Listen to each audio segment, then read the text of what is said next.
hadda ka hor nin dhakhtar oo la wareysanayay wuxuu yidhi hadal cajiib oo weligay iloobin ninkaas wuxuu yidhi weli intaan dad daweynayay dad xaalad nafsiya ka cabanaya ee ii imanayay intaan daweynayay يعني waxaa ii timaaduu oo daweeya bulshada noocyada kala duwan dhakhaatiir injineero bioloodyo aabayaal dad waalid hooyooyin macallimiin cid kasta day bulshada noocyada kala duwan wali ma arag buu qof xaafidul quraana oo xaalad nafsiya ka cabanaya ma arkin buu wali ima soo marin buu qof quraanka xifdisan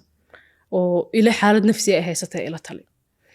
marka waxaa fiican qofku inuu dad islaamaan nahay alxamdulillaah rabbil caalamiin quraanka kariimka oo dawo abaan haysanaa saliga nabiga dawa istighfaartu waa dawo haduu qofka niyad jab ku dhaco niyad jab uu ku dhici karaa qofka balanta kaga bixi kara qof uu yani wax ka filay wax weyn uu ka rajaysanay baa arin wuxuu kala kulmi karaa qaadan waa waxyaalaha ku dhici kara qof aad jeclayd bad waayay kartaa ka dhiman kara wax baa qofka ku imaan kara oo jacaylku farbadan yahay ma ogtay qofka ilmihiisa ka dhiman kara waalidkii baa ka dhiman kara marka qofka waxa la rabaa markuu dareemo xaalad yar isku buuq ah inuu xagga Ilaahay u cararo